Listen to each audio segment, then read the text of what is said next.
Hi friends, ఎలా ఉన్నారు అందరూ? ఇవాల్టి మన స్పెషల్ రెసిపీ మటన్ కర్రీ. నేను ఈ వీడియోలో మీకు 1 కేజీ మటన్కి పక్కా కొలతలతో మన మసాలాస్ ఏ విధంగా వేసుకోవాలి విత్ టాప్ సీక్రెట్స్తో మీకు ఈ వీడియో అనేది చేయటం అయితే జరిగింది. ఈ మటన్ కర్రీ అనేది అసలు ఘాటుగా ఉండదు. ఇందులో మనం గరం మసాలా అస్సలు యూజ్ చేయం. తింటే అలా కమ్మగా వెళ్ళిపోవాలి. దీనికి 3 టాప్ సీక్రెట్స్ అయితే ఉన్నాయి. ఈ 3 సీక్రెట్స్ కూడా నేను మీకు ఈ వీడియోలో చెప్తాను. సీక్రెట్ నెంబర్ 1, ఫస్ట్ దీనికి మసాలా ప్రిపేర్ చేద్దాం. దీని ఫస్ట్ సీక్రెట్ మసాలా. 3 ఎండుమిరగాయలు తీసుకున్నాను. దీనితో పాటుగా 4 ఇలాచి, 4 లవంగం, ఈ రెండింటితో పాటుగా 1.5 స్పూన్ తెల్ల నువ్వులైతే తీసుకున్నాను. లో సెగ మీద ఒక 3 నుంచి 4 నిమిషాలు అలా వేపుకొని ఇది మొత్తం కూడా మసాలా పట్టేద్దాం. ఈ మటన్ కర్రీకి ఈ మసాలా అనేది ఒక సీక్రెట్. తెల్ల నువ్వులు చాలా మంచి టేస్ట్ అయితే ఇస్తుంది. మిక్సీ పట్టేసి ఒక పక్కన పెట్టుకుందాం. ఈలోపు మిగతా ప్రాసెస్ అయితే చూసేద్దాం. ఈ కర్రీ అనేది నేను కుక్కర్లో చేస్తున్నాను. కుక్కర్లో చాలా మంచి టేస్ట్ అయితే వస్తుంది. ముక్కలు కూడా బాగా కుక్ అవుతాయి అన్నమాట. ఒక 8 to 9 స్పూన్స్ ఆయిల్ అయితే వేసుకుని ఒక 4 ఆనియన్స్, ఈ ఆనియన్స్ని వీలైనంత సన్నగా కట్ చేసుకోండి. బాగా వేగుతాయి ఎప్పుడైతే మనం సన్నగా కట్ చేసుకుంటామో. ఇవి వేగే టైంలోనే 1 స్పూన్ సాల్ట్ వేసుకున్నాను. ఒక స్పూన్ పసుపు అయితే వేసుకున్నాను. ఈ 2 వేయటం వల్ల మంచి ఫ్లేవర్ అయితే వస్తుంది. అలానే సాల్ట్ వేసాం కాబట్టి ఆనియన్స్ అనేవి చాలా త్వరగా కుక్ అవుతాయి. అర్థమైంది కదా? ఉట్టిగా కూడా మీరు వేపుకోవచ్చు, బట్ సప్పగా ఉంటుందన్నమాట, ఫ్లేవర్ అయితే రాదు. అదే పసుపు సాల్ట్ వేసి మీరు కనుక వేపితే ఆనియన్ అనేది బాగా వేగుతుంది, మంచి ఫ్లేవర్ అయితే వస్తుంది. వేగుతున్న టైంలోనే ఇందులో నేను కరివేపాకు అయితే యాడ్ చేశాను. కర్రీ లీవ్స్ ఒక 10 to 15 అయితే యాడ్ చేశాను. ఇవి కూడా వేగిన తరువాత మనకి ఎప్పుడైతే ఆనియన్స్ అనేవి గోల్డెన్ కలర్ వచ్చిన తర్వాత ఇందులో మిర్చి అయితే యాడ్ చేస్తున్నాను. ఇక్కడికి నేను మీకు సీక్రెట్ నెంబర్ 1 చెప్పేశాను. దీని మసాలా, సీక్రెట్ మసాలా అనేది చెప్పేశాను. ఇక దీనికి సీక్రెట్ నెంబర్ 2, టొమాటోస్ ఉన్నాయి కదా. ఇప్పుడు మనం వేసిన టొమాటోస్ కానీ మిర్చి కానీ, టొమాటో ఎన్ని తీసుకున్నానో చెప్పలేదు. 2 టొమాటోస్ అండి, సన్నగా చిన్నగా కట్ చేసుకోండి. అయితే దీని సీక్రెట్ నెంబర్ 2, మనం వేసిన ఆనియన్స్ కానీ మిర్చి కానీ టొమాటో కానీ ఈ 3 కూడా బాగా వేగాలి. పచ్చిదనం అనేది ఉండకూడదు. టొమాటో అనేది ముక్క మెత్తపడేంత వరకు ఉడికించండి. కొంచెం టైం పడుతుంది, ఒక 6 నుంచి 7 నిమిషాలు టైం పడుతుంది. మీడియం ఫ్లేమ్లో ఉంచుకొని వేయించుకోండి.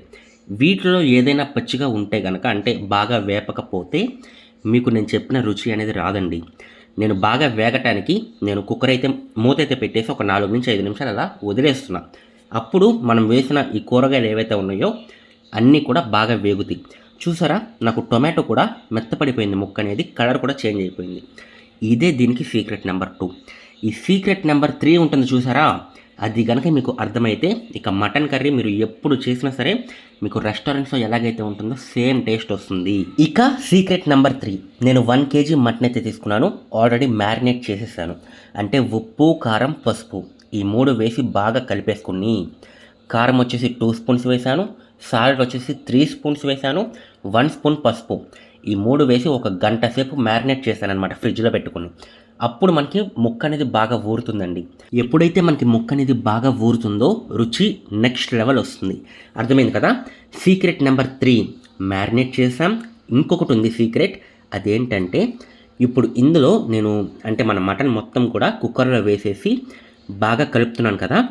ప్రతి కూరగాయ కూడా, అంటే మనం వేసిన ఆనియన్ కానీ టొమాటో కానీ అన్నీ కూడా ప్రతి ముక్కకి బాగా పట్టే విధంగా బాగా కలుపుకోండి. కలుపుకున్న తర్వాత ఇక్కడ సీక్రెట్ ఏంటంటే, ఇది చికెన్ కాదు కదా, మటన్ కదా. చికెన్ చాలా త్వరగా కుక్ అయిపోతుంది, మటన్ అలా కుక్ అవ్వదన్నమాట. మటన్ కొంచెం టైం తీసుకుంటుంది. ఒక 7 నుంచి 8 నిమిషాలు నేను కుక్కర్ మూత పెట్టేసి అసలు తీయలేదు, అలా వదిలేశాను. చూసారా, నాకు మటన్లో నుంచి లైట్గా వాటర్ అనేది బయటకు వస్తుంది. ఈ విధంగా వాటర్ అనేది బయటకు వచ్చేంత వరకు ఉడికించాలండి. ఈ మటన్ ఉడుకుతాకి దగ్గర ఒక 30 నుంచి 40 నిమిషాలు టైం పడుతుంది. ఈ 40 నిమిషాలు కూడా లో సెగలోనే మనమైతే చేయాలన్నమాట మొత్తం కూడా. అయితే ఒక 8 నిమిషాలు, 7 నుంచి 8 నిమిషాలు నేను ఉడికించిన తర్వాత మూత తీసేసి ఇందులో అల్లం పేస్ట్ అయితే యాడ్ చేశాను. అప్పుడు ఈ అల్లం పేస్ట్ కూడా పచ్చివాసన పోయేంత వరకు ఒక 2 నిమిషాలు బాగా తిప్పుతూ వేపుకున్న తర్వాత మనం స్టార్టింగ్లో చేసాం కదా సీక్రెట్ మసాలా, దీనికి ఆ మసాలా అనేది యాడ్ చేశాను. స్టార్టింగ్లో చేసాం కదా, ఎండుమిరగాయలు, తెల్ల నువ్వులు, ఇలాచి, లవంగాలు ఇవన్నీ వేస్ట్ చేసాం కదా, ఆ మసాలా అనేది యాడ్ చేసుకున్నాను అనమాట. యాడ్ చేసుకుని ఈ మసాలా మొత్తం కూడా ప్రతి ముక్కకి బాగా కలిసే విధంగా బాగా కలిపేస్తున్నాను. ఇప్పుడు మీరు ఇక్కడ ఒకటి గమనిస్తే నేను విడిగా కారం అనేది ఇప్పటి వరకు వేయలేదు. కారం ఎందుకు వేయలేదంటే మనం 3 ఎండుమిరగాయలు వేసాం, స్టార్టింగ్లో మిర్చి వేసాం, వీటిలో నుంచి కారం వస్తుంది. దీనితో పాటుగా మటన్ మ్యారినేట్ చేసినప్పుడు కూడా నేను కారం అనేది వేశాను. కాబట్టి నేను ఎక్స్ట్రాగా కారం వేయలేదన్నమాట. ఈ మసాలాస్ వచ్చేసి ఒకటి వచ్చేసి జీరా పౌడర్, ఒక 3 స్పూన్స్ జీరా అయితే వేశాను. దీనితో పాటుగా మటన్ మసాలా అన్నమాట. బయట మీకు దొరుకుతుంది 5 రూపీస్ 10 రూపీస్ ఇలా మసాలా ప్యాకెట్ అయితే ఉంటుంది. ఒకటి తెచ్చుకోండి సరిపోతుంది. ఈ మటన్ మసాలా కూడా నేనైతే యాడ్ చేస్తాను. ఇప్పుడు మనం వేసిన మసాలాస్ అన్నీ కూడా ప్రతి ముక్కకి బాగా పట్టే విధంగా బాగా కలిపేద్దామండి. ఒక 5 నిమిషాలు అలాగే కలుపుతూ ఉడికించుకుని దాని తర్వాత ఒక 2 గ్లాసులు వాటర్ అయితే పోసారనమాట. ఇక ఇది ఫైనల్ స్టెప్, సీక్రెట్ నెంబర్ 3 ఇదేంటంటే 25 నుంచి 30 నిమిషాలు లో సగం మీద ఉడికించాలన్నమాట. వాటర్ పోసిన తర్వాత నేను వాటర్ పోస్తాను, ఒకసారి మొత్తం కలిపేసుకుని ఇప్పుడే నేను రుచి కూడా చూసేస్తున్నాను అన్నీ సరిపోయినాయా లేదా అనేది. కొద్దిగా కారం తక్కువైంది, ఆ కొంచెం కారం కూడా నేనైతే యాడ్ చేస్తాను. యాడ్ చేసేసి ఎప్పుడైతే మనకి మరగటం స్టార్ట్ అవుతుందో లో సెగలో ఉంచుకుని 30 నిమిషాలు కుక్కర్ మూత అసలు తీయొద్దు, అలాగే ఉంచేసుకుని ఒక 30 నిమిషాలు ఉడికిచ్చేయండి. ఉడికిచ్చేస్తే చూసారా మనకి పులుసు మొత్తం కూడా చిక్కబడిపోతుంది. ముక్క అలా పట్టుకుని అలా తుంపామంటే అలా మెత్తగా విడిపోవాలన్నమాట. అంత బాగా కుక్ అవ్వాలి. అలా అవ్వాలంటే 30 నిమిషాలు లో సెగలో అసలు మూత తీయకుండా ఉడికించండి. చూసారా నాకు చిక్కగా వచ్చింది మొత్తం కూడా. ఈ విధంగా మనకు వచ్చిందంటే మన కర్రీ అనేది అసలు ఇంకా మాట్లాడక్కర్లేదు, అదిరిపోతుంది. వైట్ రైస్లో కానీ చపాతీలో కానీ చాలా బాగుంటుంది. చేస్తారా? మరి మీరు చేసి మీకు ఏ విధంగా వచ్చింది అనేది కామెంట్ సెక్షన్లో చెప్పడం మర్చిపోవద్దు.